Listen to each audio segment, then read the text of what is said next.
अस्सलाम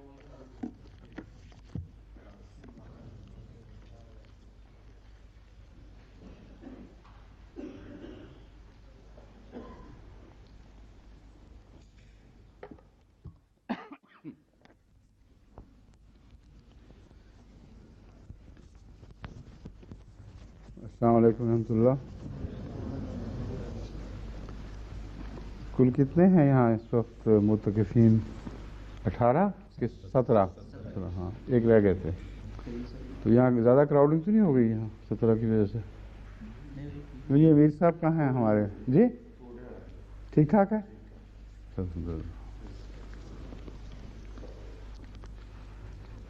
औज़ु बिल्लाहि मिनश शैतानिर रजीम, बिस्मिल्लाहिर रहमानिर रहीम।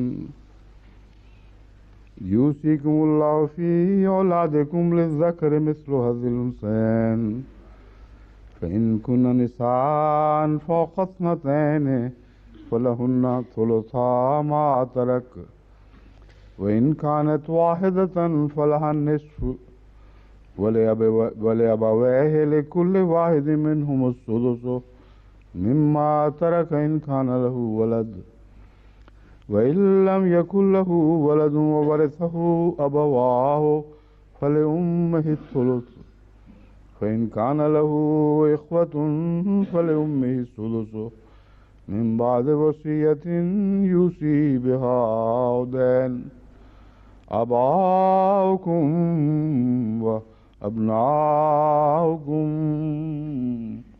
ला तदरूना अय्युहुम अक़रबु लकुम नफ़ा फ़रीज़तम मिनल्लाह इन्नल्लाह कान अलीमन हकीमा।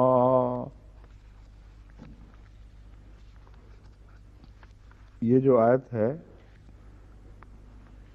इसके मुतालिक अब तक बहुत सी बहसें गुज़र चुकी हैं, कुछ बाकी भी हैं जिन पर इस वक्त لقد تحدثنا حول هذه الآية كثيرا ولا يزال عندي بعض الكلام. هناك أمور لا تزال قيد البحث ولكن لا أريد الكلام فيها الآن، بل سأتناولها عندما يأتي الجواب عنها من المركز، لأنها بحاجة إلى مزيد من البحث والتحقيق، وعندما يأتي الجواب عنها سوف أتناولها ثانية في وقت مناسب.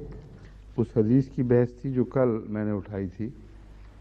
एक हदीस में ये बयान किया गया। ومن الأمور التي قد تم التحقيق بشأنها حديث تناولته أمس، حيث ورد فيه أن النبي صلى الله عليه وسلم حدد نصيب الحفيد بكذا، وكنت أثرت بعض الأسئلة بشأن هذا الحديث من حيث الدراية، حيث قلت إن فيه إشكالات يستحيل معها إصدار فتوى في معاملات الناس مع اليقين بأن هذا ما أراده الرسول صلى الله عليه وسلم، ذلك أن القرآن قد أولى حقوق الناس عناية كبيرة وذكر الأحكام بشأنها بوضوح تام. وأما الحديث الذي يكتنفه الغموض والإبهام فلا نستطيع أن نبني عليه ونصدر الحكم في معاملات الناس حتى ولو كان في صحيح البخاري أو في أي مصدر آخر ومهما كان قوي السند. लेकिन मालूम होता है कि वहाँ बाज़ उलमा मेरे मतलब समझे नहीं। هذا هو الموقف الذي اتخذته، ولكن يبدو أن العلماء في ربوة لم يفهموا قصدي، ولعلهم ظنوا أنني أنتقد هذا الحديث سندا ورواية، مع أنني لم أقل ذلك، وإنما انتقدته متنا ودراية. لقد أرسل إلي هؤلاء روايات من مصادر أخرى دعما لحديث البخاري هذا، وقالوا إنه موجود في البخاري وأبي داود وابن ماجه والترمذي والدارمي والطحاوي والدارقطني وبصيغة واحدة تقريبا، فقد بعثوا إلي بهذه المعلومات دليلا على صحة هذا الحديث، وقالوا إنه حديث قوي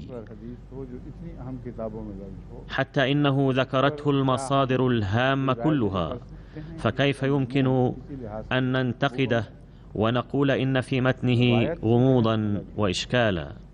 रवायत के लिहाज से एक हदीस कतई तौर पर सही साबित हो जाए तो उसके बावजूद दरायत का فأقول في الجواب إن انتقاد الحديث من حيث الرواية شيء آخر، فحتى لو كان صحيحا وقويا من حيث الرواية فلا بد من فحصه دراية، والأمر هنا يتعلق بحقوق الناس، وإن إصدار فتوى شرعية باسم الرسول صلى الله عليه وسلم سيؤثر في حقوقهم إلى يوم القيامة.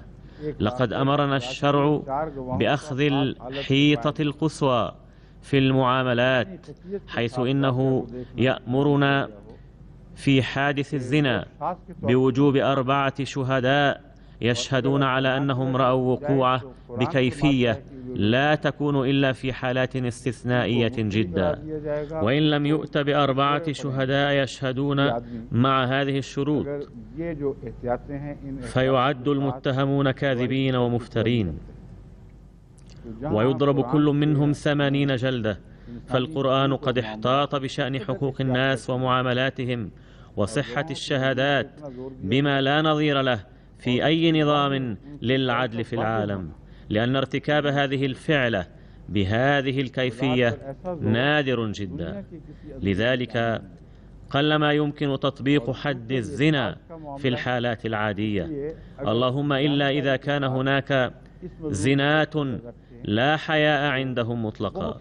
فمن ناحية قد حث القرآن الكريم على اتخاذ الحيطة لهذه الدرجة بشأن حقوق العباد ومعاملاتهم، ومن ناحية أخرى نجد حديثا صحيحا يكتنفه الغموض والإبهام، فكيف يحق لأحد أن يتخذ بناء على هذا الحديث قرارا بشأن معاملات الناس غاضا الطرف عما في هذا الحديث من غموض وإبهام؟ فهذا عندي مناف للقرآن الكريم ولسنة رسول الله صلى الله عليه वसल्लम। तो फिर उनको नज़रअंदाज करके उसको एक जारी फैसले के तौर पर उम्मत में मामलात में राइज करना मेरे नज़दीक कुरानी मसाले और हज़रत सल्लल्लाहु अलैहि वसल्लम की सुन्नत के ख़िलाफ़ है। ये बहस थी जो मैंने कल छेड़ी थी, लेकिन मालूम होता है इसकी पूरी वजाहत नहीं हो सकी। هذا هو الأمر الذي أثرته أمس، ولكني لم أستطع تبيان ذلك جيدا على ما يبدو، لذا سأقوم بإيضاح قولي مرة أخرى. فأقول في هذه الرواية إشكالات كثيرة يجب ألا توجد في الشهادات القانونية القطعية. فمثلا قد ورد في هذه الرواية: سئل أبو موسى عن نصيب البنت والحفيدة والأخت في الإرث.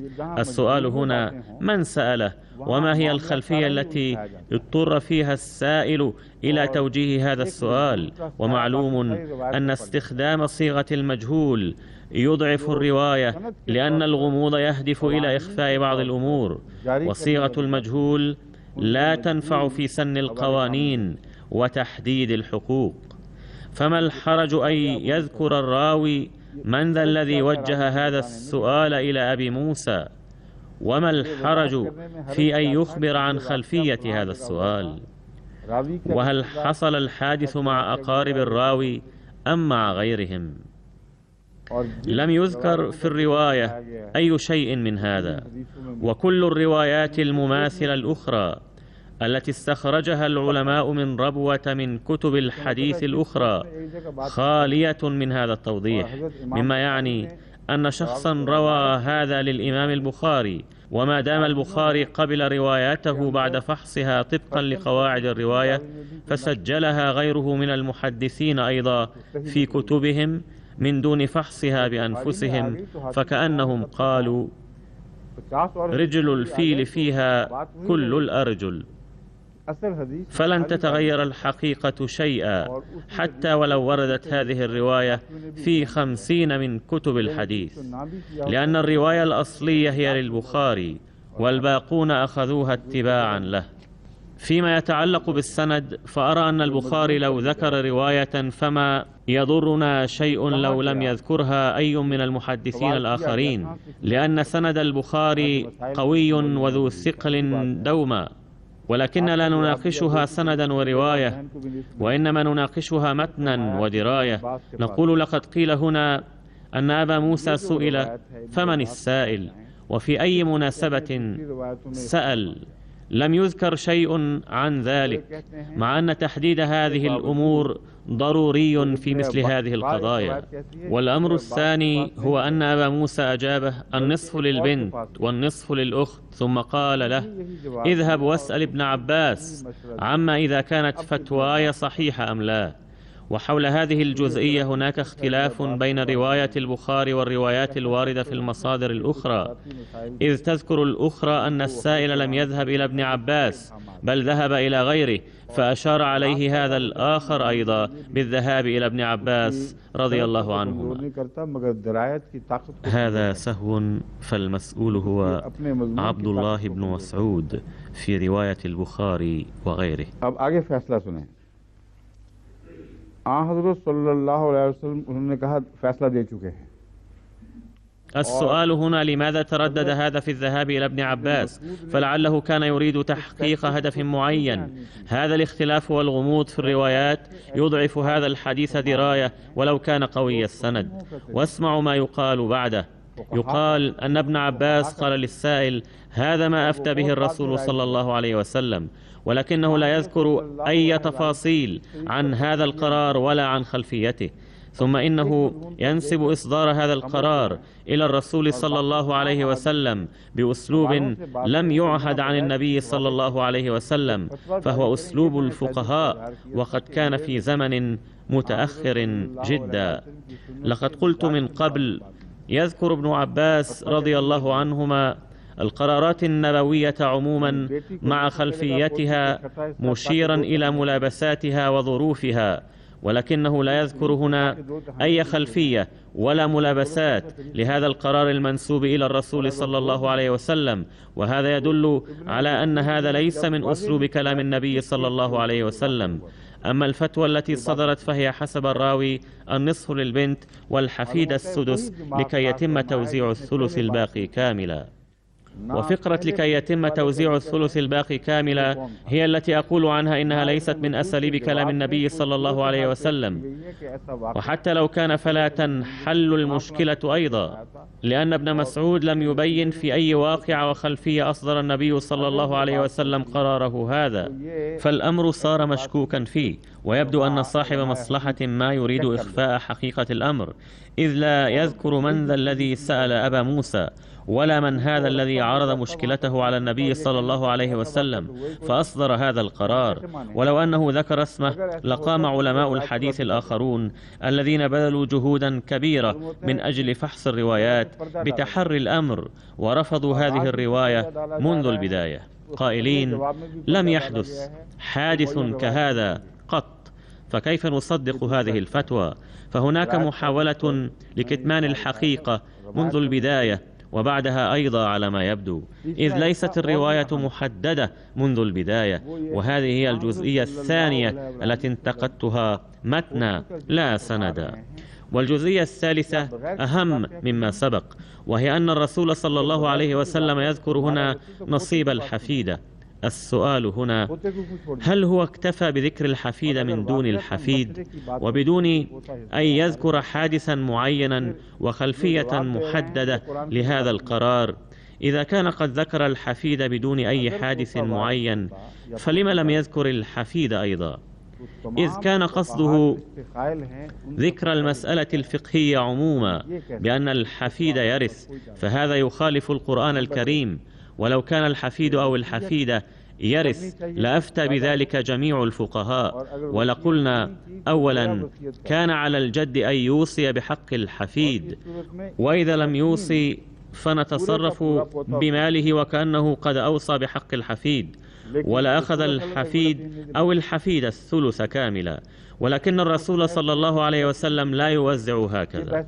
هذا لا يقول به الرسول صلى الله عليه وسلم، وإنما أنا الذي أقول، أعني إذا لم يقم الجد بالوصية بحق الحفيد أو الحفيدة فنوزع الإرث معتبرين وكأن الجد أوصى بحقه، وفي هذه الحالة سيأخذ الحفيد أو الحفيدة الثلث، وإذا كانت هناك أكثر من حفيدة فهن شركات في الثلث नफसे। पोतियां होंगी तब भी 1/3 तकसीम होगा, एक होगी तब भी 1/3 तकसीम होगा।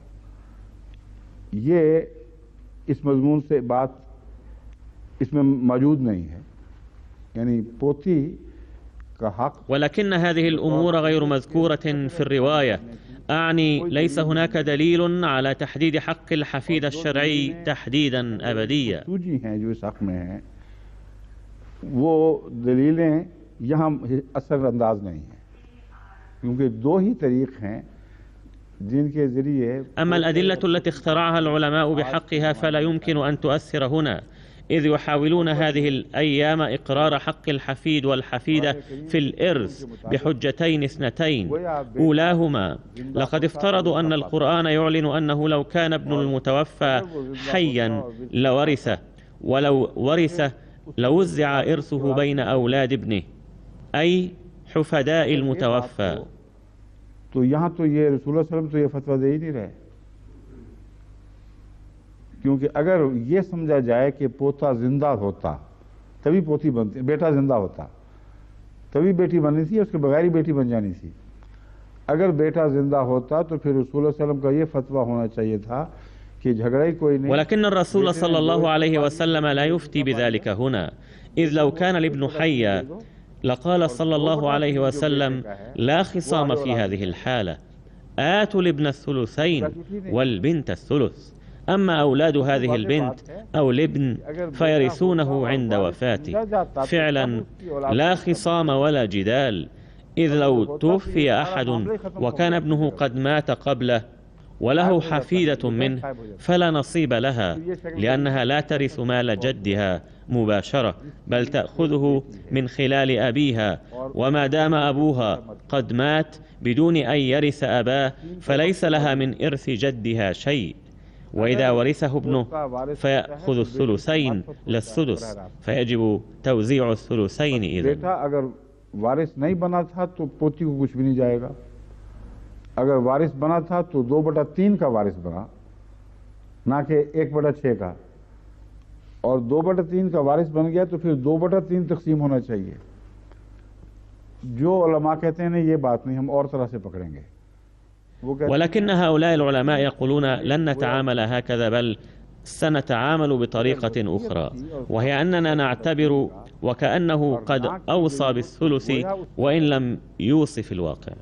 ولكن مبدأهم هذا لا ينطبق هنا، بل يكون الضد، ذلك أنه إذا كان الحفيد أو الحفيدة يرثان عند النبي صلى الله عليه وسلم بالحجة التي يسنون بها قانون توريث الحفيد اليوم في مختلف البلاد الإسلامية، حيث يقولون كان فرضا على المتوفى أن يوصي بحق الحفيد أو الحفيدة، ولأنه لم يقم بذلك فنعتبر وكأنه قام بذلك، لأنه لو حاول مخالفة هذا الأمر في حياته لأكرهه القانون الإسلامي على الوصية في حق الحفيد إلى حد الثلث، فقد أخذت البنت الربع. उसके खिलाफ फैसले को रद्द करके ये वसीयत शुमार करता और इस पर अमल करवाता, और ये अमल 1/3 की हद तक मुमकिन है। तो फिर 1/4 आधा तो बेटी को मिल गया।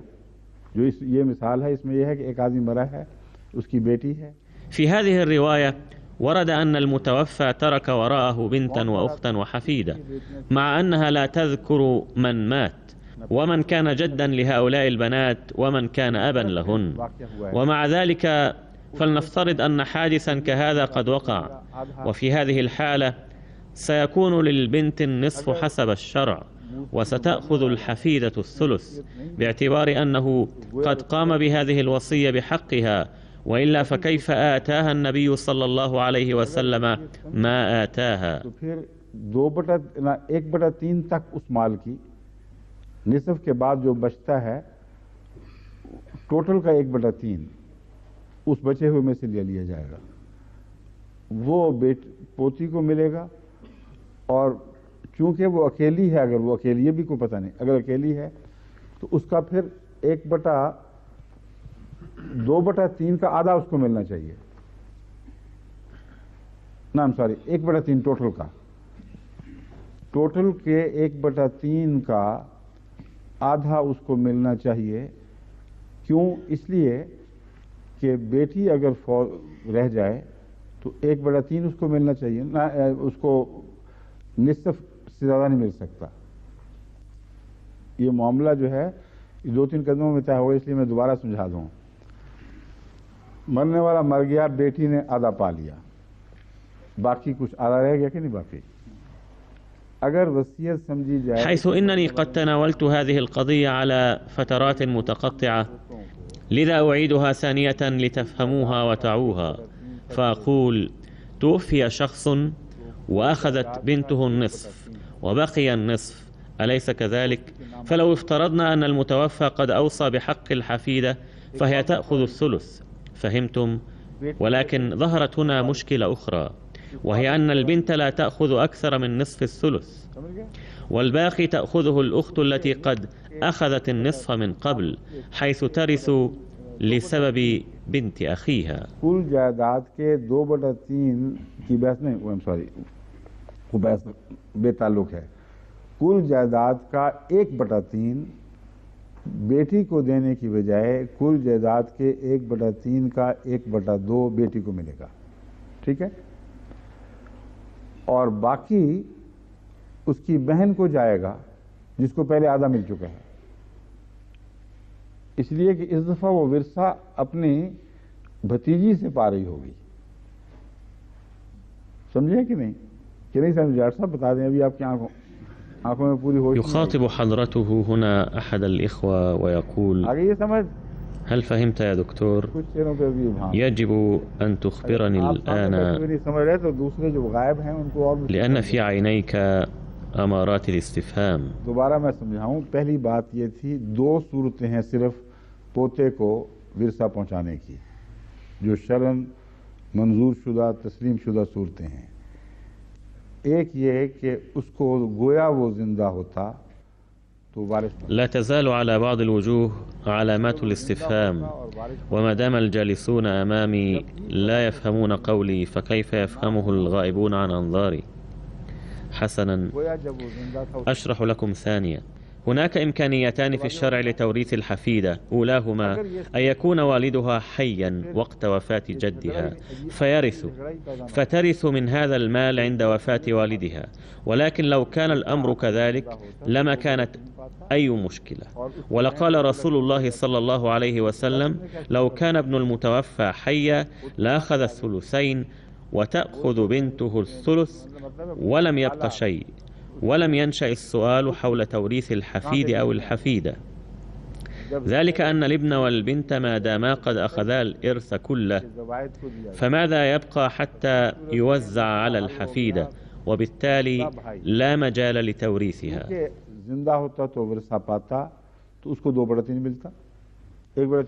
والإمكانية الثانية لتوريث الحفيد أو الحفيدة شرعا هي ما يقول به الفقهاء، حيث يقولون: سنعتبر أن الجد قد أوصى بحق الحفيد، ولكن بأي دليل يعتبرون ذلك؟ لا يقدمون دليلهم عليه، يقولون: سوف نعتبر ذلك هكذا. إذا كان الجد لم يقم بالوصية بحق الحفيد فسوف نعتبر أنه قد أوصى بحقه وسنجعله وارثا لا محالة، كان عليه أن يوصي، وإذا لم يوصي فهذا ذنبه لا ذنبنا. أمرهم غريب ويشبه طرفة أحد الأفغان الذي قال للمسؤول مفتلا شاربيه: يجب أن تزيد في راتبي، فقال: إذا لم أزد فماذا ستفعل؟ قال: ماذا سأفعل أنني لن أفتل شاربي.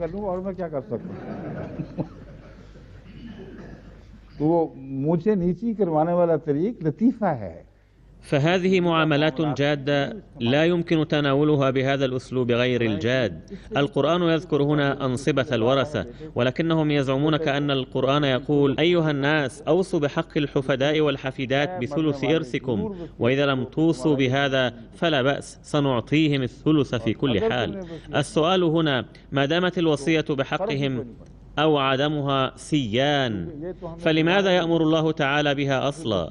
إنهم يريدون سن قانون لإعطاء الحفيد نصيبا من الإرث، زاعمين وكأن رسول الله صلى الله عليه وسلم أيضا قد تصرف في هذه القضية بما يماثل فتوى فقهاء هذا العصر، فلم يمنح المتوفى حق الوصية، بل منحه للقانون، حيث قال: سواء أوصى الموصي أم لم يوصي بحق الحفيد فإننا نعتبر وكأنه قد أوصى بحقه. मरने वाला करे ना करे यही समझा जाएगा कि गोया वसीयत कर दी, मगर अगर वसीयत की तरफ ولكن الواقع أنه لو كان شيء من هذه الوصية في بال الرسول صلى الله عليه وسلم لتحدث عنها في القضية المذكورة في هذه الرواية، ولسأل ما إذا كان المتوفى قد قام بالوصية أم لا. وما دام رسول الله صلى الله عليه وسلم لم يسأل فهذا إشكال آخر في هذه الرواية، مما يعني أنه صلى الله عليه وسلم كان على علم بحادث معين وكان لقوله خلفية معينة، وإلا لقال: نعم إني أعلم أن المتوفى لم يقم بالوصية ولكننا نعتبر وكأنه قد قام بها، ولما كان بإمكانه أن يوصي بحق الحفيد حتى الثلث لذا سنعطيها الثلث. ولكن المشكلة هنا أن الحفيد لا يمكن أن تأخذ الثلث كاملا، لأن القاعدة الأخرى عن الوصية تقول أن المتوفى لو ترك بنتا فهي تأخذ النصف ولا يكون لها نصيب فيما تبقى إلا إذا قال الفقهاء بالعمل بمبدأ الرد المذكور سلفا، أي أن الوارث لو أخذ نصيبه المحدد في القرآن ومع ذلك بقي هناك مال بدون توزيع فيرد إلى هذا الوارث ثانية، ولكن النصف للبنت لا شك في ذلك. أما إذا كان هناك ورثة آخرون فهي لا تأخذ أكثر من ذلك لأنهم يأخذون النصف الباقي.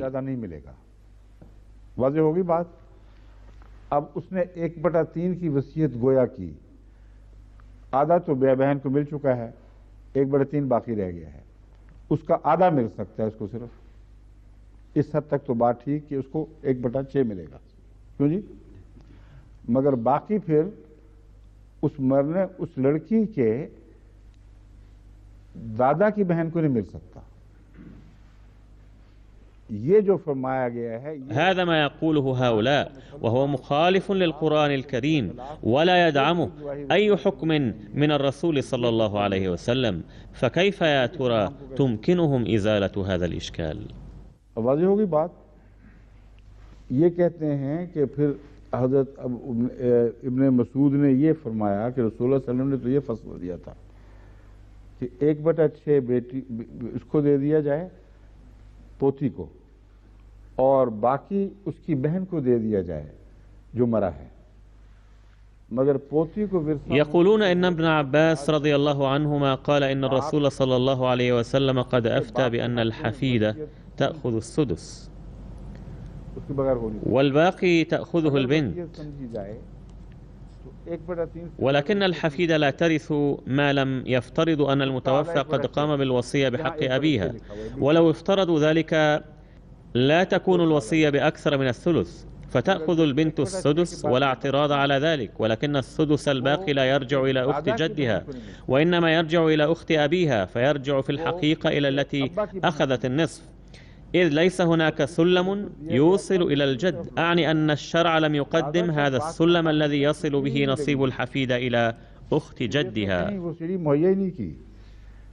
कि दादा की बहन तक एक पोती का विस्सा पहुंचा दिया जाए, ये है वो इब्हाम, एक और इब्हाम। इसको इस सारे هذا هو الإبهام والإشكال الذي يجعل هذا الحديث غير صالح لأخذ القرار القطعي. إننا لا نأخذ إلا الحديث الذي فيه قرار واضح قطعي من الرسول صلى الله عليه وسلم، ولا إشكال فيه ولا إبهام، ولا بد من العمل بقرار النبي صلى الله عليه وسلم. فما كان الرسول صلى الله عليه وسلم ليقول قولا فيه إشكال وغموض، لذا يبدو أن الراوي أراد إخفاء بعض الأمور فلا يبين الحقيقة كما ينبغي. لو كان الأمر واضحا جليا تمكنا من الاستنباط منه بإمعان الفكر فيه، ولكن كيف نستنبط حكما من رواية كل شيء فيها مبهم ومستور، لا ندري ما حدث فعلا. فلا يجوز القول أن الرواية ما دامت قوية السند فلا بد من أخذها، وإن اختل نظام الوصية والوراثة كله. إن الذين يريدون أن يقبلوها فليقبلوها، ولكن لا بد لهم في هذه الحالة أن يقبلوا بكل ما هو من قبيل هذه الروايات التي وردت في البخاري وغيره من المصادر التي يشيرون إليها، وهي روايات لو قبلناها لملأت الإسلام بالتناقضات. والحق أن العلماء لا يقبلونها، وعلى الأقل إن العلماء الأحمديين سيرفضونها قائلين إن أحدا لا بد أنه قد تلاعب بها. وقد قلت من قبل إن هذا هو الطريق المعوج الذي جادل به المشايخ المعارضون سيدنا المسيح الموعود عليه السلام حول وفاة المسيح عليه السلام وحياته، إذ قالوا له مرة بعد أخرى مشيرا إلى بعض الروايات: أليس هذا الحديث صحيحا؟ فقال عليه السلام لهم: نعم، هذا الحديث من البخاري وهو صحيح أيضا، ولكنه صحيح سندا لا دراية، بمعنى أن الذي جمع هذا الحديث في كتابه وجده صحيحا، أي لم يجد فيه عيبا من حيث مبادئ الرواية. أما صحة الحديث متنا ودراية فهذه تعرف إذا لم يكن معارضا للقرآن ولا متنافيا مع باقي الأحاديث الصحيحة.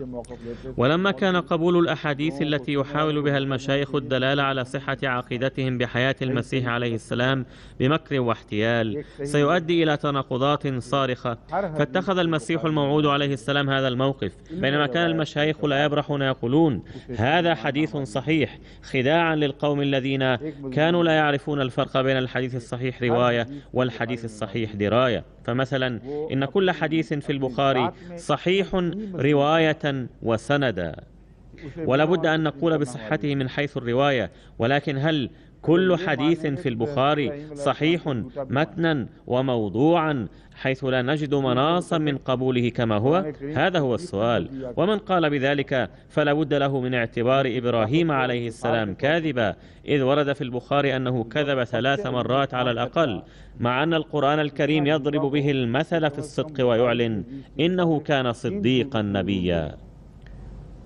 سورة مريم الآية 41. وإذا اعتبر هذا النبي العظيم كاذبا لم يبق للصدق قيمة ولا معنى.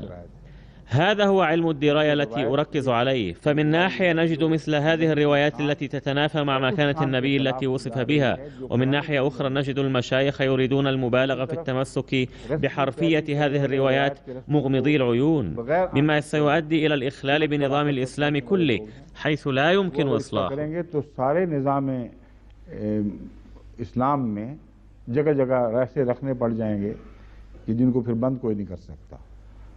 इसलिए बुनियादी उसूल यही। لذا فمن المبادئ الأساسية أنه إذا كان الحديث صحيحا سندا ورواية ولم يتعارض مفهومه مع القرآن الكريم وسنة الرسول صلى الله عليه وسلم والأحاديث الصحيحة الأخرى، فلا يحق لأحد رفضه بأي حجة.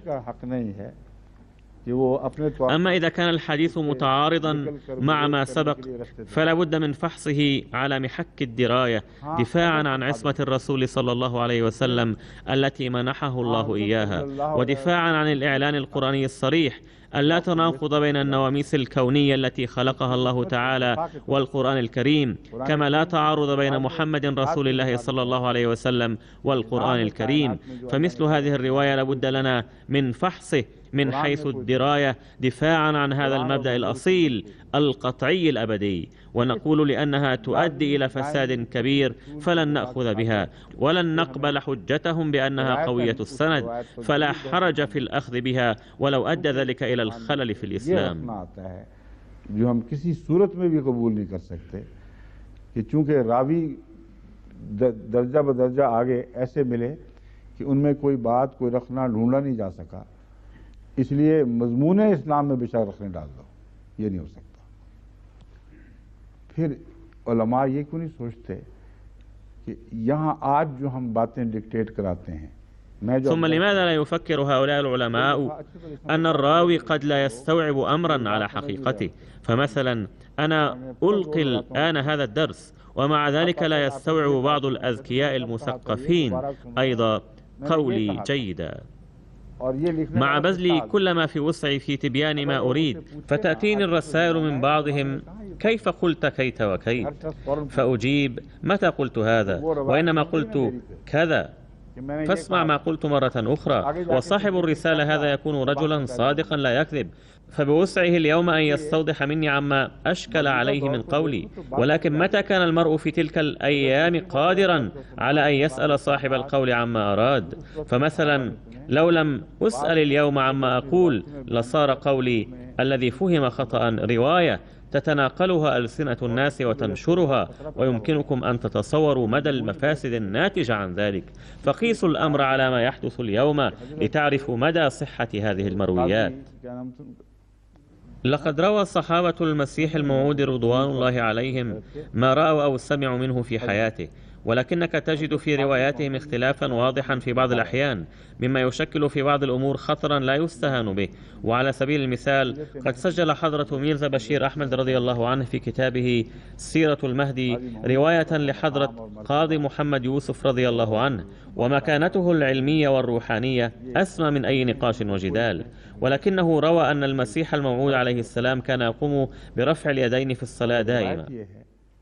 والمراد من رفع اليدين كما تعرفون أن يرفع المصلي يديه عند كل تكبيرة وحركة. وقد سجل حضرة ميرزا بشير أحمد رضي الله عنه هذه الرواية كما هي، فقرأها البعض وكتب لي شاكيا بأننا قد انحرفنا كليا عما كان يعمل به المسيح الموعود عليه السلام، إذ كان يرفع اليدين في الصلاة ولا نرفعهما.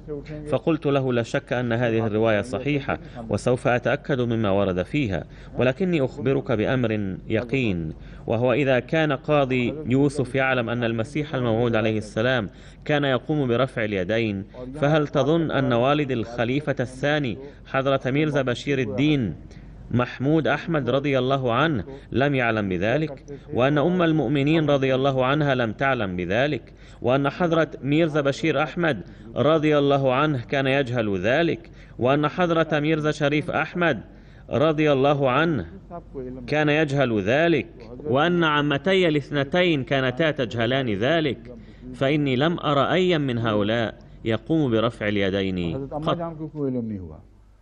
فهل تظن أن الجيل الأول من نسل المسيح الموعود عليه السلام صاروا متمردين عليه ومنحرفين عن عمله؟ عليك أن تعود إلى الصواب، إذ كيف يمكن هذا؟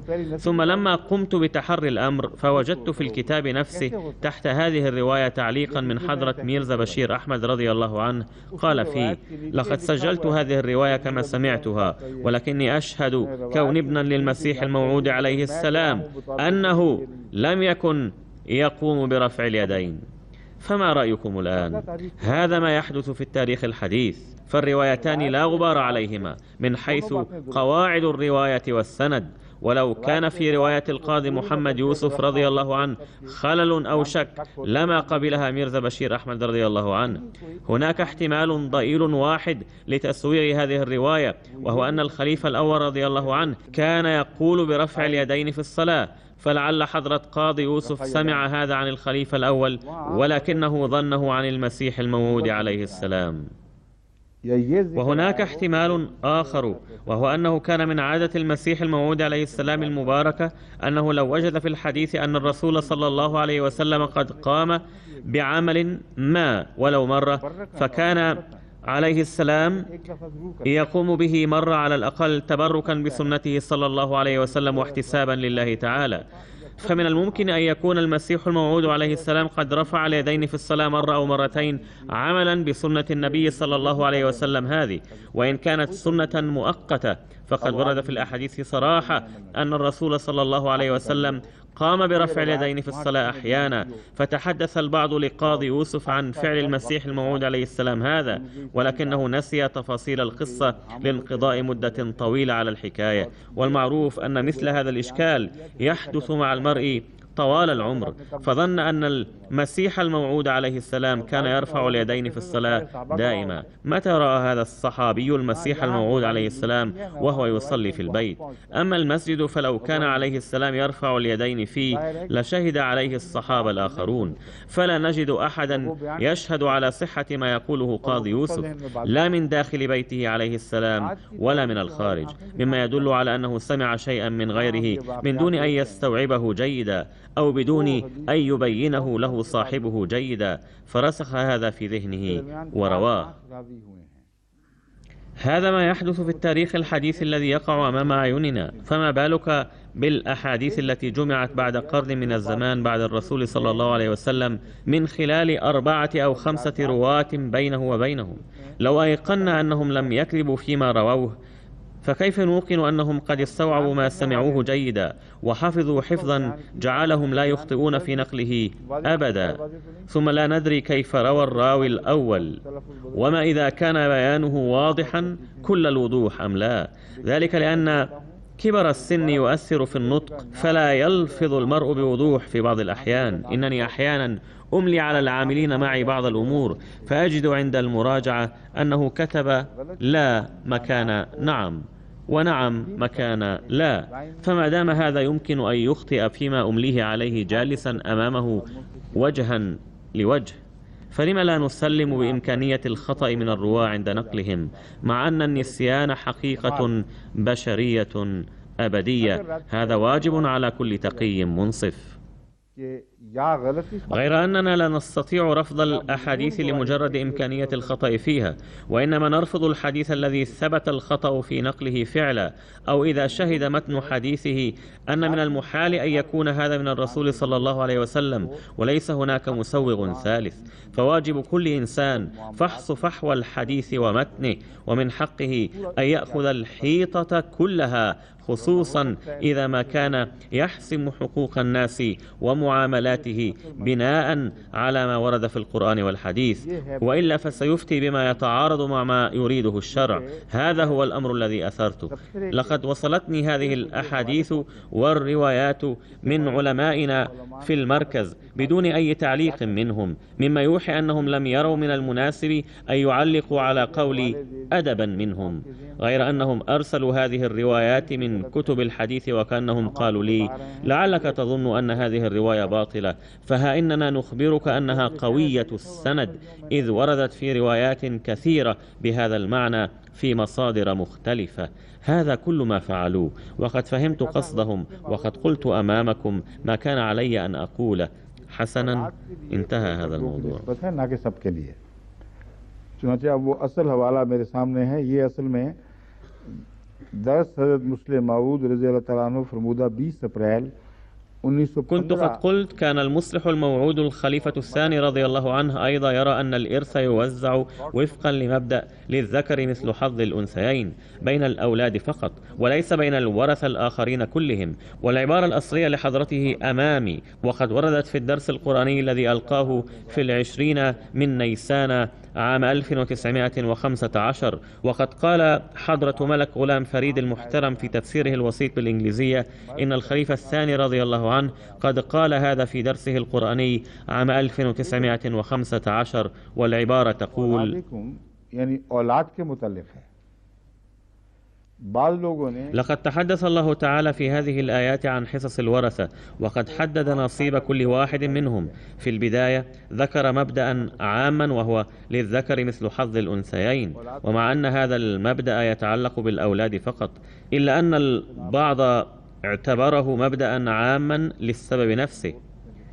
يقول حضرة الخليفة الرابع هنا: لا يمكن القول أنهم اعتبروه خطأ للسبب نفسه، ولعله ورد هنا خطأ مطبعي، إذ ورد أنه بناء على ذلك اعتبره البعض مبدأ عاما، مع أنهم لم يعتبروه عاما لهذا السبب، وهذا باطل، لأن الله تعالى قد حدد نصيب المرأة بالربع ونصيب الرجل بالربع أيضا. ये बात गलत है, क्योंकि इस जगह खुदा ताला ने औरत का हिस्सा 1/4 मुकर्रर फरमाया है और मर्द का भी 1/4। في هذه الأيام تكتب الأرقام بالحروف الإنجليزية وهي تبدو واضحة، ولكن في السابق كانوا يكتبونها بالحروف الأردية، فكانت الأربعة تشبه الستة جدا، فكانت لا تقرأ بسهولة، خصوصا إذا كانت الكتابة رديئة، وقد ظننت أن المكتوب هنا 6 مع أنه 4. فالمصلح الموعود رضي الله عنه أيضا يقول: إن مبدأ للذكر مثل حظ الأنثيين إنما ينطبق على الأولاد فقط، وإلا فستتغير الحصص. أما أنا فزدت على ذلك أمرا واحدا فقط، وقلت: إذا حل الأبوان محل الأولاد، أي إذا لم يكن للمتوفى أولاد وورثه أبواه فقط، فينطبق عليهما أيضا مبدأ للذكر مثل حظ الأنثيين. इस कायदा को औलाद तक ही महदूद समझेंगे। मैंने जो जायद सिर्फ बात ये अर्ज की थी कि अगर वालिदैन औलाद के महल में हों और सारा विरसा पाने वाले हों, तो कुरान करीम इस औलाद वाले हिस्से को वालिदैन पर भी इतलाक करता है, और वो भी गोया महल्ले औलाद में होकर 1 और 2 की निस्बत से हिस्सा पाएंगे। अब अगली आयत तो है वक्त जी, और सवाल भी हैं, चलो फिर अभी है। ثم يقول الله تعالى: أعوذ بالله من الشيطان الرجيم بسم الله الرحمن الرحيم ولكم نصف ما ترك أزواجكم إن لم يكن لهن ولد فإن كان لهن ولد فلكم الربع مما تركن من بعد وصية يوصين بها أو دين ولهن الربع مما تركتم إن لم يكن لكم ولد فإن كان لكم ولد فلهن الثمن مما تركتم من بعد وصية توصون بها أو دين وإن كان رجل يورث كلالة أو امرأة وله أخ أو أخت فلكل واحد منهما السدس فإن كانوا أكثر من ذلك فهم شركاء في الثلث من بعد وصية يوصى بها أو دين غير مضار وصية من الله والله عليم حليم। और तुम्हारी मैं पहले سورة النساء الآية 13 يترجم حضرته من التفسير الصغير: जो कुछ छोड़ जाएं, अगर उनकी औलाद ना हो तो उनके तरके का आधा हिस्सा तुम्हारा है, और अगर उनकी औलाद मौजूद हो तो जो कुछ उन्होंने छोड़ा उसका चौथा हिस्सा तुम्हारा है। ये हिस्से वसीयत और उनके कर्ज की अदायगी के बाद हुए माल में से बचे हुए माल में से होंगे, और अगर तुम्हारे यहाँ औलाद ना हो तो जो कुछ तुम छोड़ जाओ उसमें से चौथा हिस्सा उनका यानी बीवियों का है, और अगर तुम्हारे यहाँ औलाद हो तो जो कुछ तुम छोड़ जाओ उसमें से 8वां हिस्सा उनका है यानी बीवियों का। वसीयत और कर्ज की अदायगी के बाद ये हिस्से वाक़या होंगे।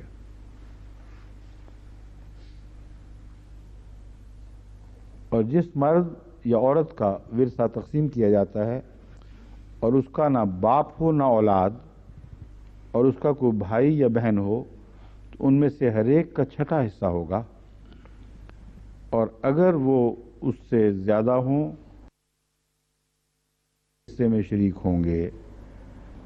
वसीयत और मरने वाले के कर्ज की अदायगी के बाद बचे हुए माल के लिहाज से होंगे, और इस तकसीम में किसी को ज़रर पहुंचाना मकसूद नहीं होना चाहिए, और ये अल्लाह की तरफ से तुम्हें हुक्म दिया जाता है, और अल्लाह खूब जानने वाला और बुर्दबार है।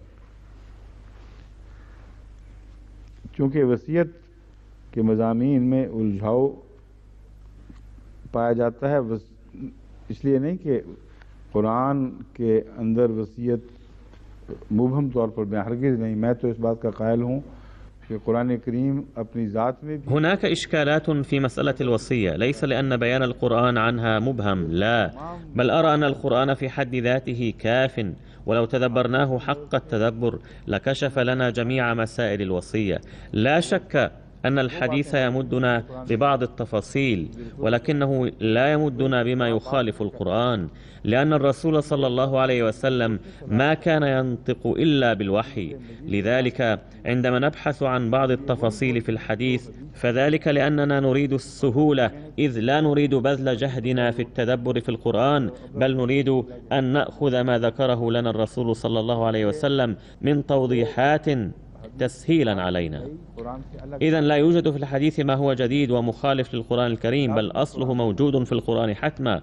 وما دام هذا موجودا في القرآن من ناحية، ومن ناحية أخرى لا نستطيع الجزم لسبب الاختلاف في الروايات الحديثية ما إذا كان ما ورد فيها من الرسول صلى الله عليه وسلم أم لا، فعلى المرء أن يتدبر القرآن مستعينا ربه بالدعاء ومتحليا بالتقوى. ولو فعل ذلك لانكشفت عليه كل المسائل المتعلقة بالوصية، لأن المبادئ موجودة في القرآن حتما ومذكورة بكل وضوح. هذا هو السبب وراء كل هذا النقاش. और पोती वाली बात अभी मैंने पूरी नहीं की थी, एक पहलू भूल गया था।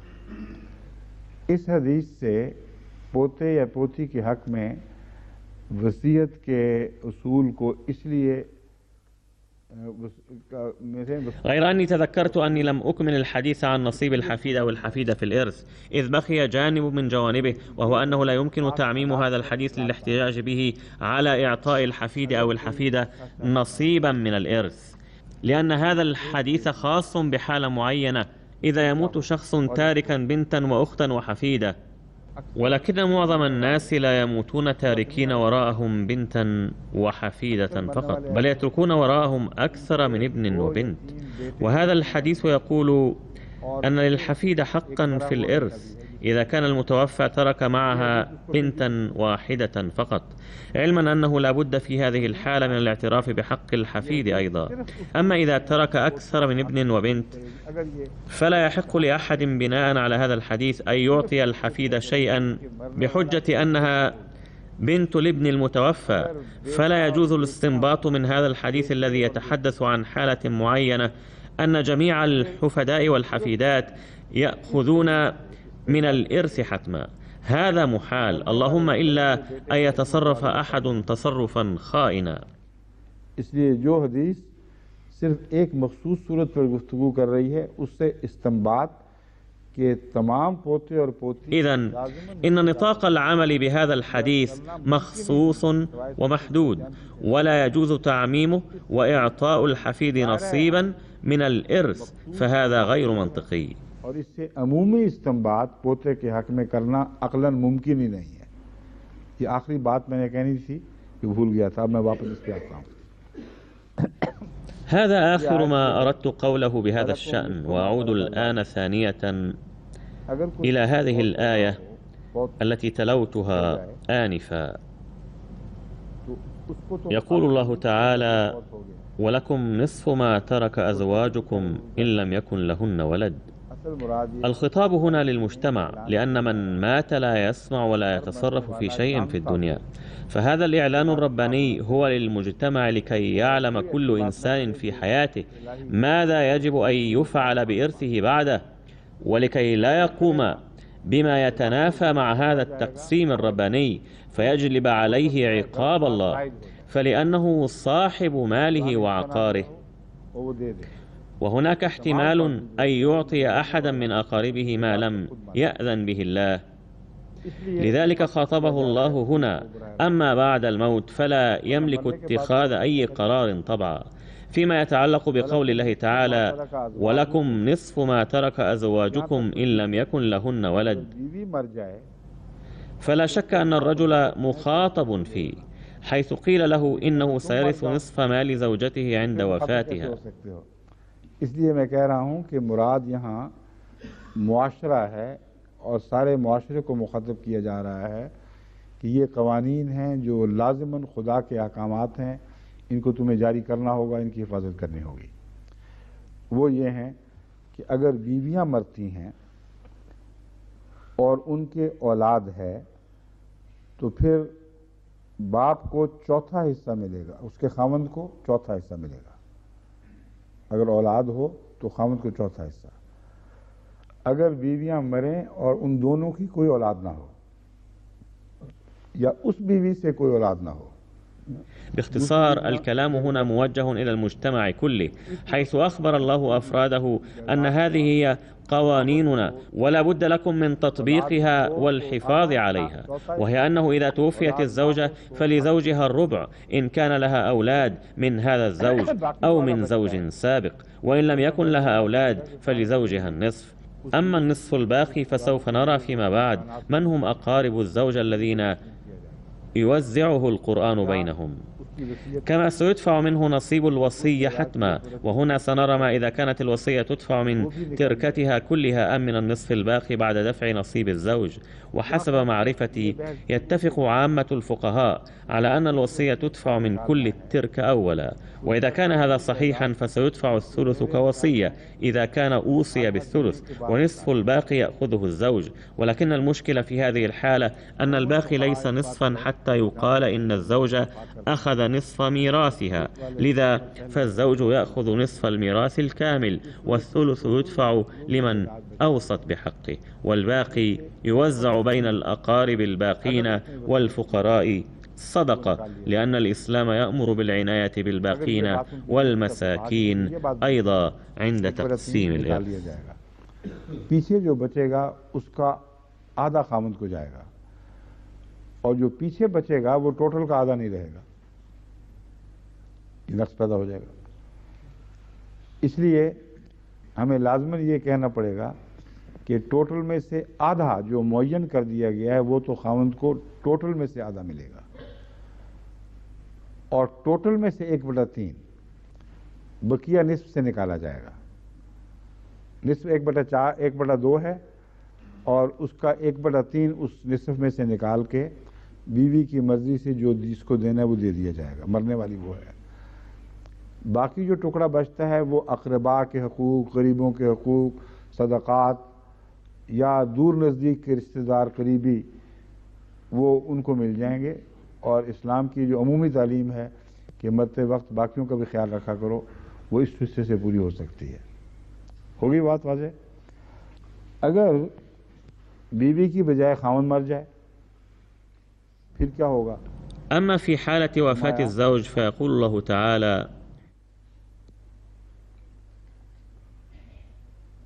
वलहुन्न रुबु मिम्मा तरक्तुम इल्लम यकुल लकुम वलद। अगर तुम मर जाओ बीवी की बजाय तो जो कुछ तुम छोड़ोगे अगर तुम्हारी औलाद ना हो तो उसका चौथा हिस्सा बीवी को मिलेगा, और अगर तुम्हारी औलाद हो तो 8वां हिस्सा बीवी को मिलेगा। ये जो तकसीम है يترجم حضرته जायद हों उन सब पे बराबर इतलाक पाएगी, समझे?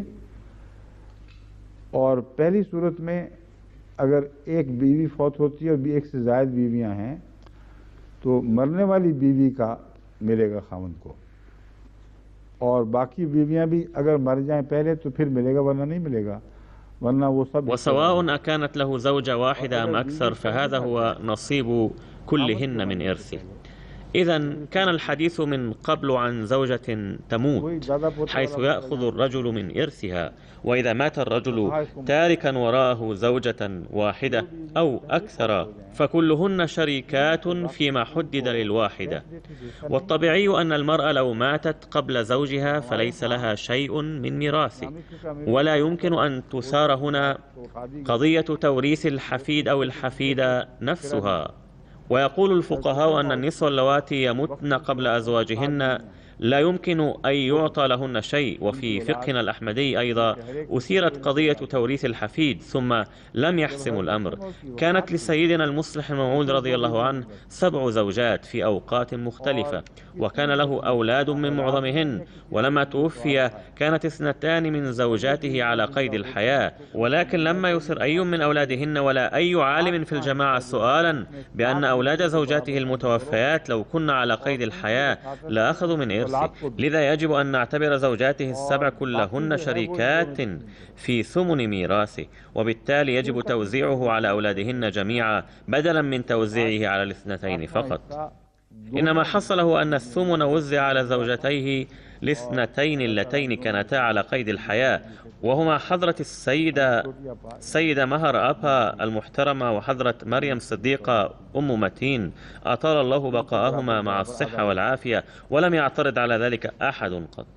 فلأن قضية توريث الحفيد كان من الممكن أن تثار هنا أيضا، لذلك أشرت إليها توضيحا لكم أنه إذا قلتم بمبدأ وطبقتموه في مكان ولم تطبقوه في آخر، فإن ذلك سيؤدي إلى مشاكل كبيرة وتتعرض الشريعة للاعتراض والطعن. إنما المبدأ الأساس أن المرء يرث لو كان حيا، أما إذا مات فلا نصيب له في الإرث. هذا هو الموضوع المذكور في هذه الآية، ولكن الفقهاء لما قالوا بمبدئهم الخاطئ مرة أدى ذلك إلى التعارض، وهذا خطأهم هم.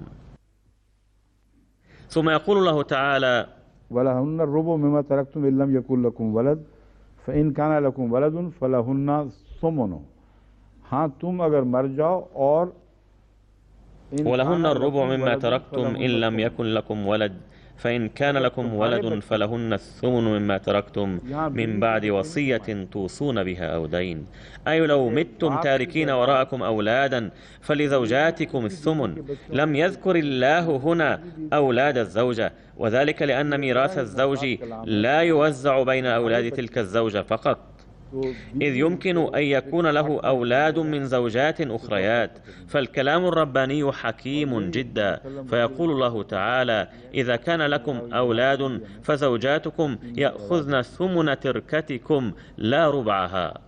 مگر من بعد वसीयत तुसूना बिहा उदैन, ये हिस्सा वसीयत के बाद निकाला जाएगा जो तुम वसीयत। هذا هو المبدأ المسلم به عند الفقهاء، وحسبه يقسم الميراث في جماعتنا أيضا.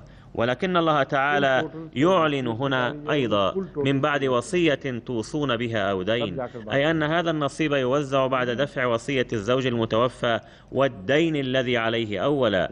الوصية والدين يدفعان من الإرث الكلي أولا، ثم يأخذ أصحاب الحصص حصصهم.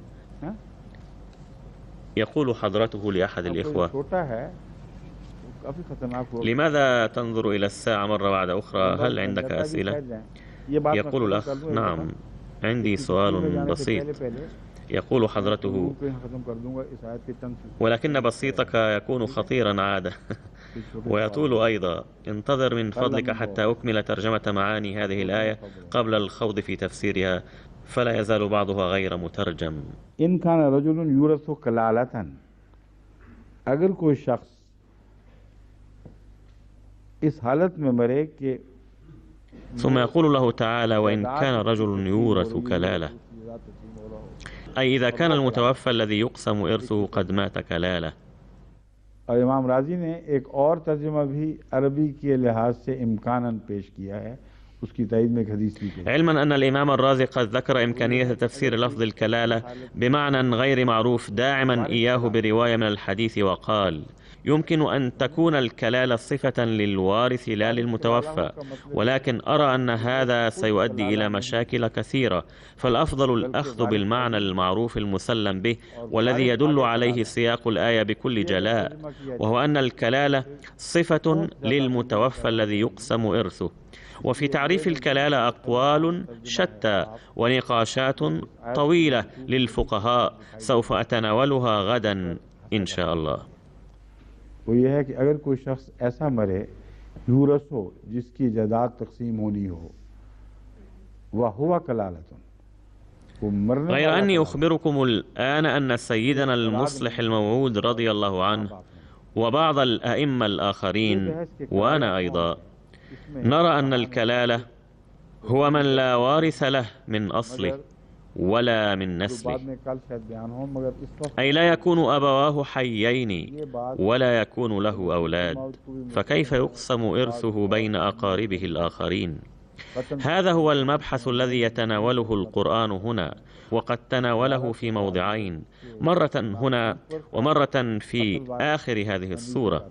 وعندما نصل إلى الموضع الثاني تجدون أن القرآن الكريم قد فرق في التقسيم في المكانين. لذا سيثار السؤال: لماذا هذا الفرق؟ ये बहस है जो कुरान करीम ने उठाई है, और इस बहस को दो जगह उठाया है, एक यहाँ और एक مرد هذا الفرق إلى التقسيم في المكانين إلى اختلاف ورثة الكلالة. فإذا كان له أقارب من صلبه فنصيبهم أكثر من الأقارب الذين ليسوا من صلبه، حيث يصير نصيبهم نصف الأولين.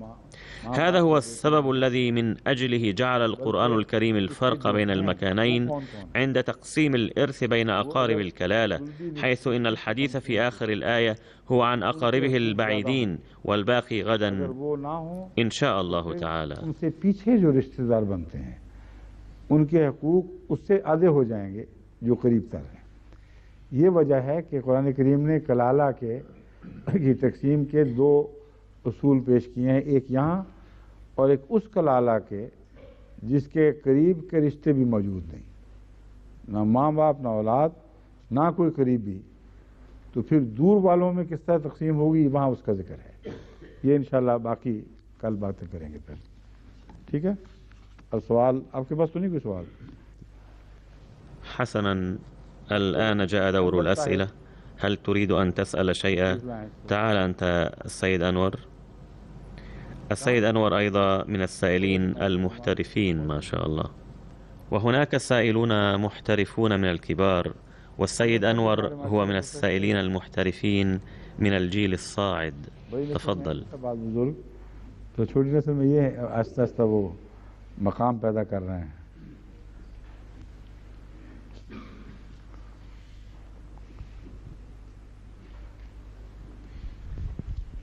फरमाइए। हुजूर, एक शख्स जो अपनी ज़िंदगी में अपनी कुल जायदाद का السيد أنور، अपनी वसीयत अदा कर चुका, هناك شخص منخرط في نظام الوصية في الجماعة.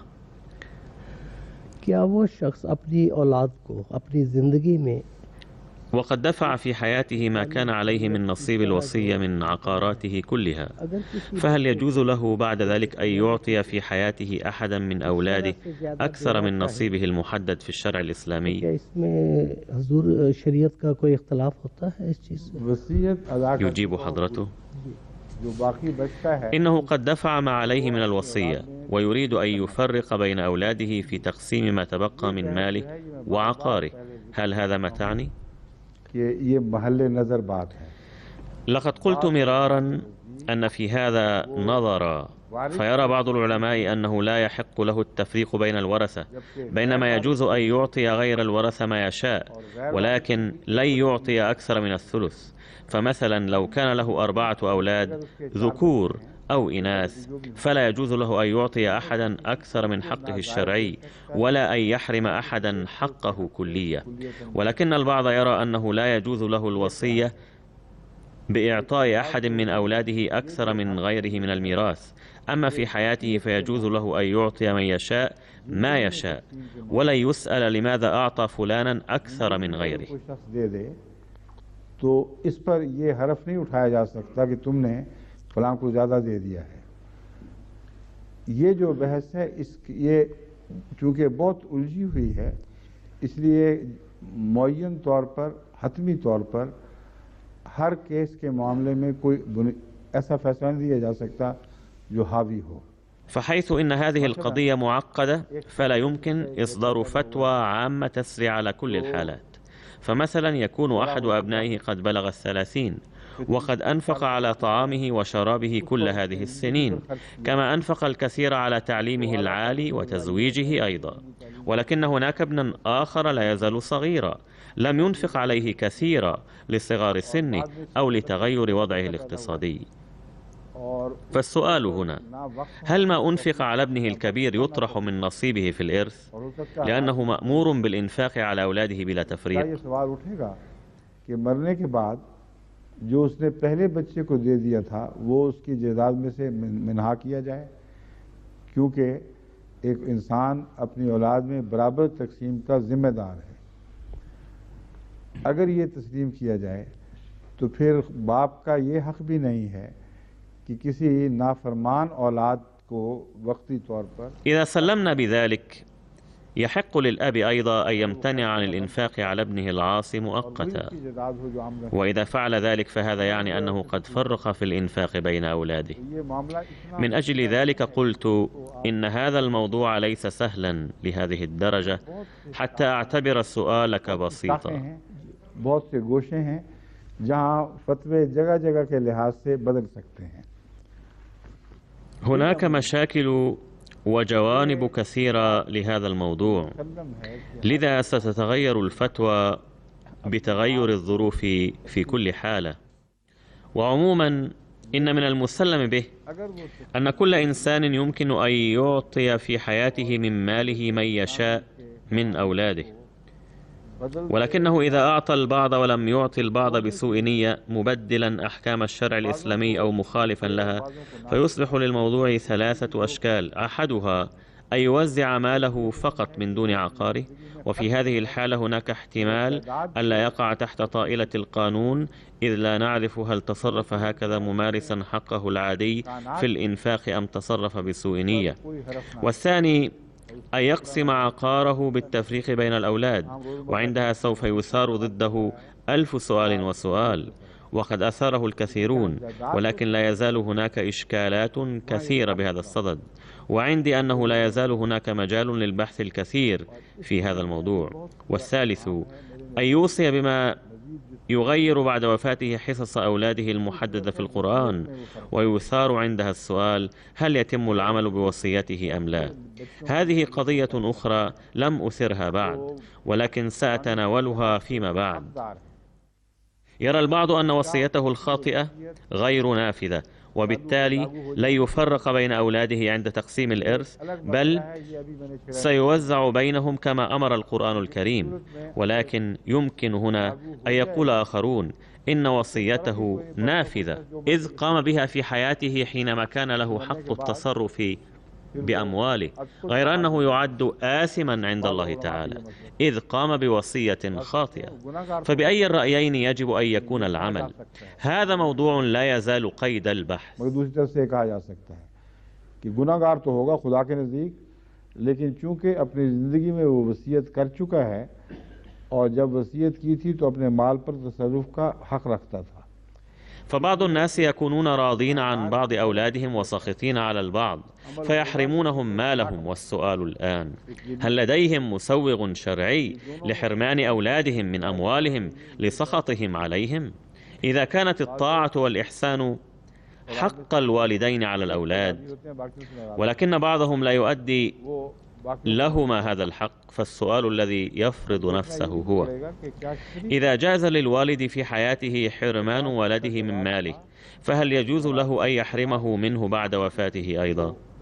لذلك قلت إنها أمور معقدة ولا يمكن الجزم فيها في هذا الوقت.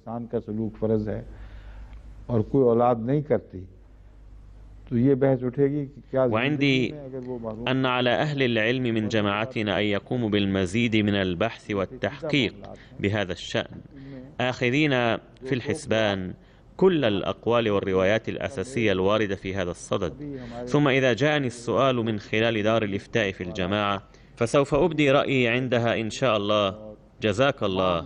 جزاك الله. फिर मजलिस से इफ्ता की मारिफत अगर मुझे मेरे पास सवाल आएगा तो फिर मैं जवाब दूंगा। ठीक है जी, जज़ाकल्लाह। हाँ जी, अच्छा रशीद साहब भी दोबारा माशाल्लाह।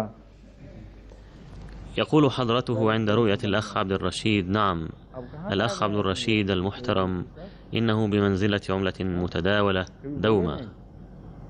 أين كنت غائبا كل هذه المدة؟ لم تسأل شيئا، كنت تسأل في كل مجلس آخر، ولكنك صامت في هذا. السيد عبد الرشيد، سيدي، إن هذا المجلس صار عالميا، فأريد أن أعطي الآخرين الفرصة. حضرته: نعم، هذا الدرس عالمي بلا شك. يقول حضرته لسائل آخر: ما هو سؤالك؟ السائل: عندي 3 أسئلة قصيرة بناء على ما سمعت في دروس الأسبوع الماضي، لو تكرمت بالرد عليها. يقول حضرته: تفضل. يقول الأخ: السؤال الأول يتعلق بتقسيم التركة، وهو إذا تعارضت أحكام الشرع مع قوانين البلد فكيف نتصرف؟ अगर इस्लामी शरीयत जो है वो मुल्की कवानीन के मुतसादम हो जाए तो उसके बारे में क्या करना इस्लामी चाहिए? शरीयत तो मुतसादिम नहीं होगी, मुल्की कानून मुतसादिम हो जाए। हाँ, मेरा मतलब यही है कि अगर दोनों तो पहला يجيب حضرته: इसलिए ये कहें अगर मुल्की कानून الشرع لا يتعارض، بل قوانين البلد تتعارض. لذا يجب أن تقول إذا تعارضت قوانين البلد مع أحكام الشرع فكيف يكون التصرف؟ كنت قد أجبت عن ذلك في أحد الدروس ويبدو أنك لم تحضره. قلت إذا تعارضت قوانين البلد مع أحكام الشرع لا نستطيع تطبيق الشرع بالقوة، غير أن كل من يأخذ نصيبا أكثر مما يعطيه الشرع محتجا بقوانين البلد فإنه آثم وغاصب لحقوق الآخرين، وسوف يقال يوم القيامة بأنه قد أخذ مالا لم يعطه الله تعالى محتجا بقانون البلد. वाइफ को हस्बैंड की जो भी होता है उसका आधा दे देते हैं मुल्की को कानून के मुताबिक। السائل: حسب قانون هذا البلد تأخذ المرأة نصف مال زوجها المتوفى. يجيب حضرته: هذا ما أقصده بالضبط. إن قانون البلد يمنح المرأة النصف، ولكن الشرع يقول أعطوا أولاده كذا وكذا، وآتوا غيرهم كذا وكذا، وآتوا الزوج الثمن أو الربع إذا لم يكن له أولاد. ولكن الزوجة في هذه البلاد إذا أخذت النصف فهو تصرف حرام منها، ونحن لا نستطيع منع القانون من ذلك. ولكن ما دام قانون هذا البلد يخبرها بأن لها أن تعطي مالها من تشاء برضاها، فمن واجبها أن ترجع فورا الأموال الزائدة من نصيبها الشرعي إلى الورثة الآخرين كما يقول لها الشرع. बिल्कुल समझ गए। दूसरा सवाल हुजूर ने जिक्र किया था हजरत السائل: والسؤال الثاني هو: لقد قال سيدي أن الرسل أتوا إبراهيم بالبشرى بولادة إسماعيل وإسحاق عليهم السلام، وهذان حادثان منفصلان. दो मुख्तलिफ वाक़यात थे। हो सकता है يجيب حضرته: لقد قدمت بهذا الصدد آيات من 3 مواضع مختلفة من القرآن الكريم، وكنت أريد المزيد من تحري الأمر. والحديث في الموضع الأول لا يتعلق بولادة إسحاق، بل هو متعلق بولادة إسماعيل عليهما السلام. السائل: كان الرسل ذاهبين إلى لوط عليه السلام في الحادثين. حضرته يجيب: ولكن في الحادث الأول ليس هناك ذكر للوط.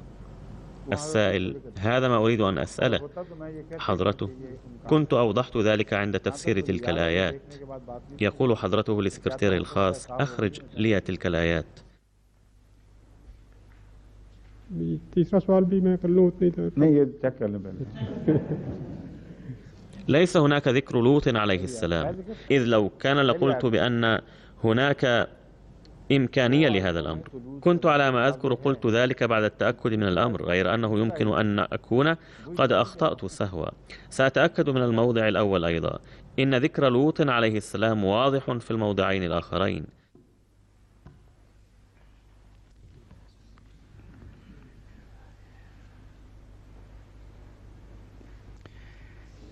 إذ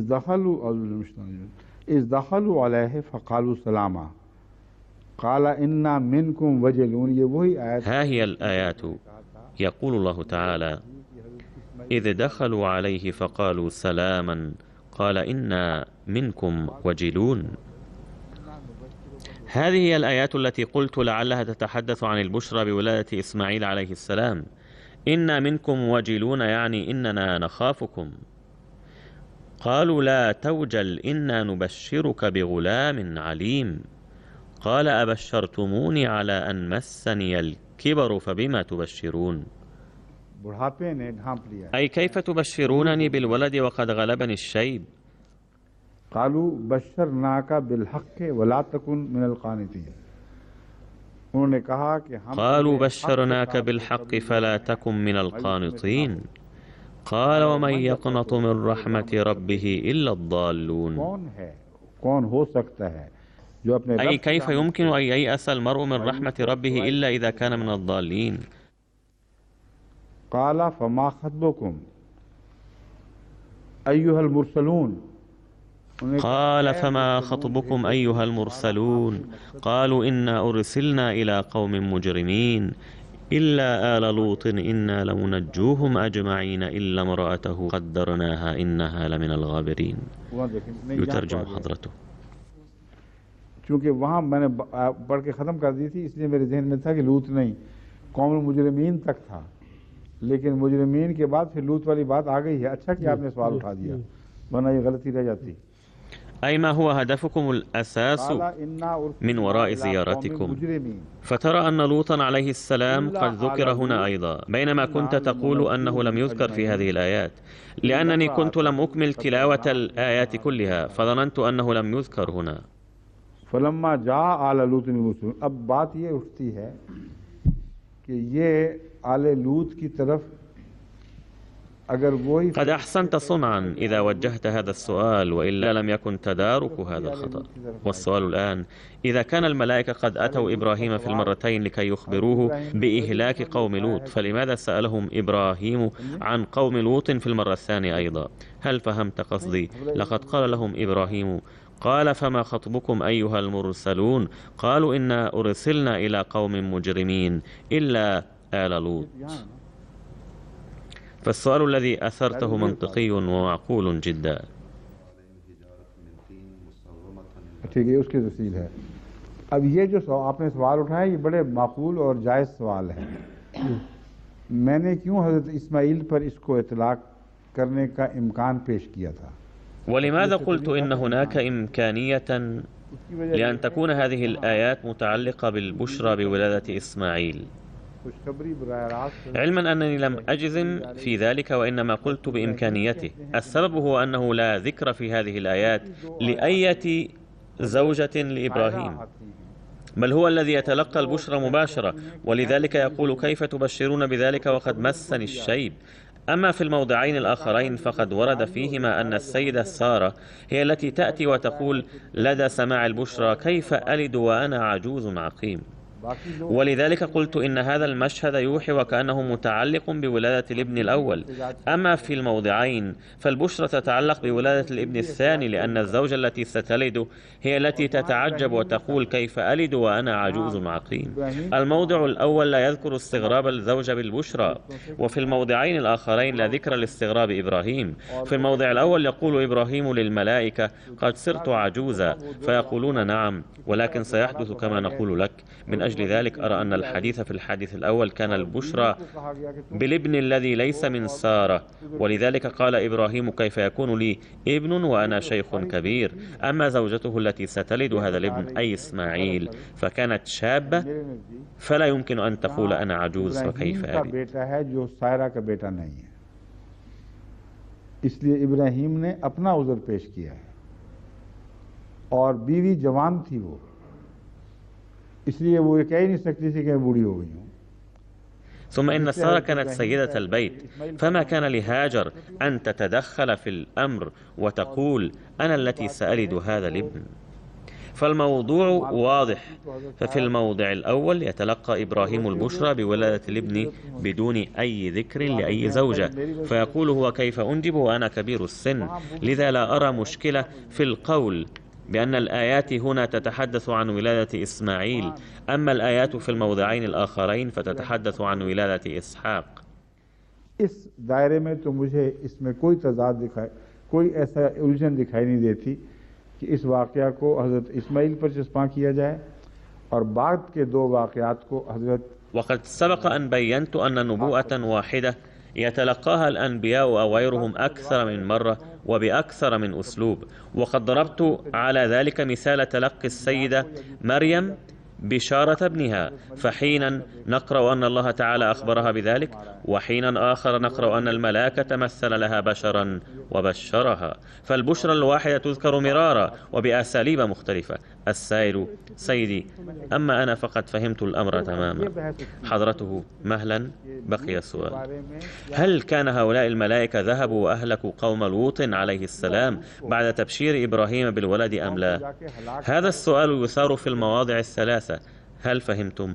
فأمامنا الآن مشهد آخر تماما، وهو لو قلنا إن هذه الآيات في المواضع الثلاثة تتحدث عن حادث واحد مع الاختلاف في أسلوب البيان، فهذا محال، لأن اختلاف الكلمات بين هذا الموضع والموضعين الآخرين واضح جدا، حيث لا يطمئن القلب إلى القول بأن الآيات في المواضع الثلاثة تتحدث عن حادث واحد. 3 वाक़यात नहीं बल्कि एक वाक़या है जिसका बयान मुख्तलिफ है, ये शक्ल बनेगी, समझे?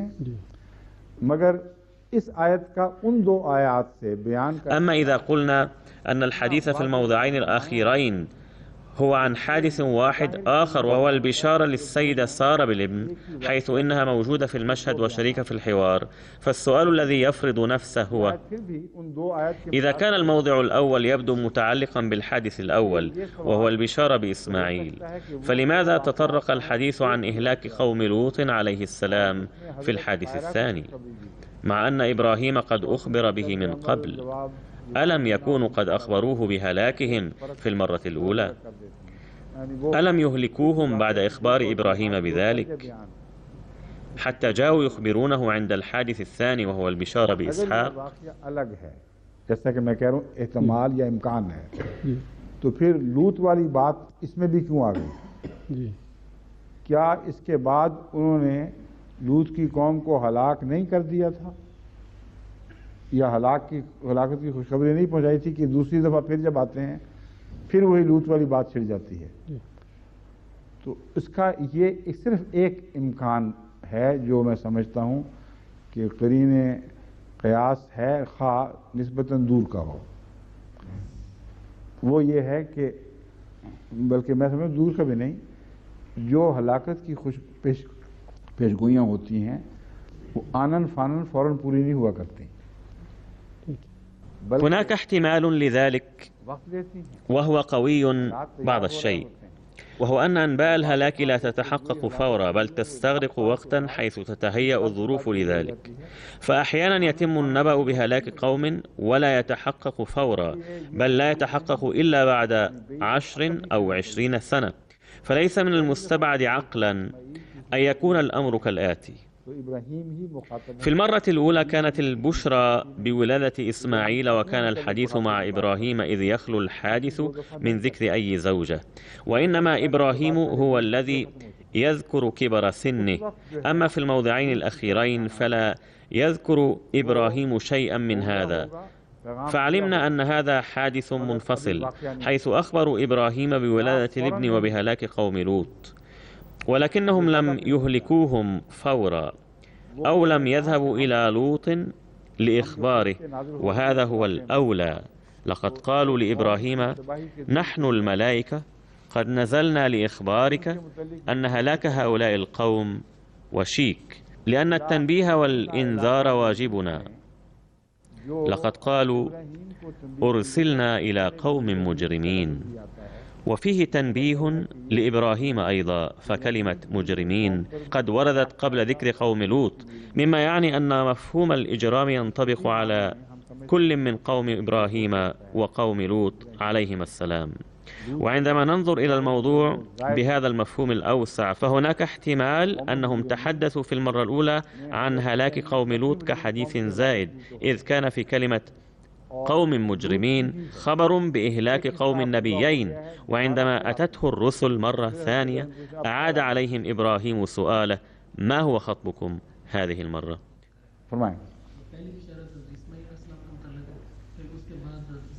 दो बिशारतें तो पक्की हैं मगर वो निकालें अल्फाज।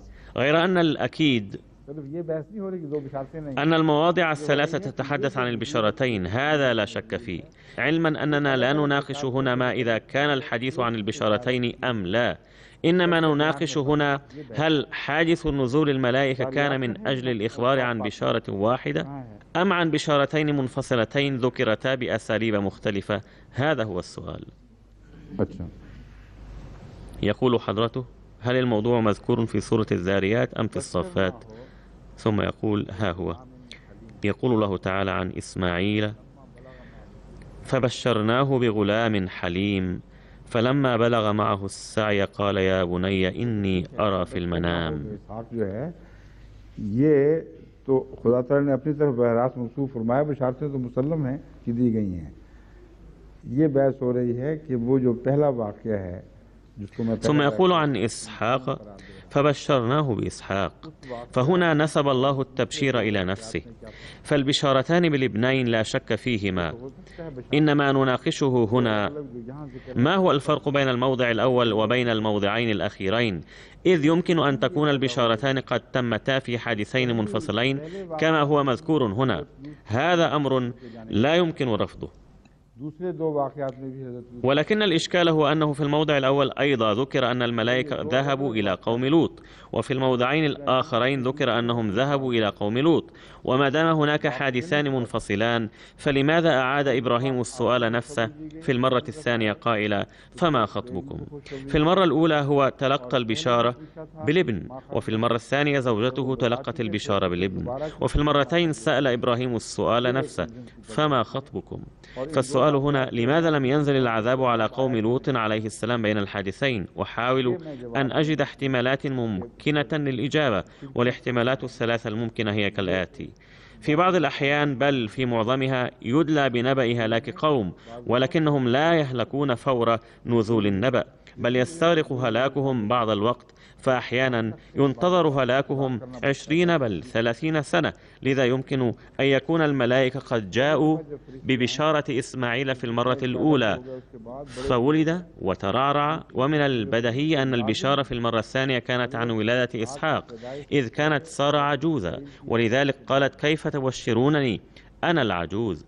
أما لو قلنا أن البشارة في المرة الثانية كانت عن ولادة إسماعيل فهذا يتعارض مع الأمر الواقع. لذا إنني لا أزال أميل إلى أن البشارة التي وردت في قوله تعالى: إنا منكم وجلون تتعلق بولادة إسماعيل، إذ كيف يمكن أن تتم البشارة بولادة إسحاق مع أن إسماعيل لم يولد بعد؟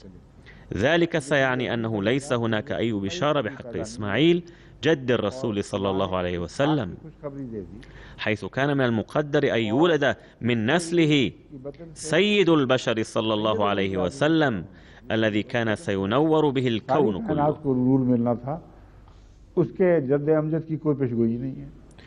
فما دامت البشارة الأخرى المذكورة في سورة الصافات أيضا تبين بجلاء أن هناك بشارتين منفصلتين، فليس من المعقول أن يدلى بالنبأ بولادة إسحاق قبل ولادة إسماعيل. لذا فالبشارة بولادة إسحاق إنما هي في الحادث الذي تذكر فيه السيدة سارة مرارا، ولا بد أن تكون البشارة الأولى قد تحققت حتما، أعني أن يكون إسماعيل قد ولد، ليأتي بعدها دور السيدة سارة التي تقول: كيف تبشرونني وأنا امرأة عجوز عقيم؟ فيقول الله لها: هكذا سيحدث. فكان سؤالها في محله. يقول حضرته للسائل: لقد تمت الإجابة عن سؤاليك، وستوجه سؤالك الثالث يوم الأحد القادم بعد أن يوجه الأخ عبد الرشيد سؤاله. حسنا.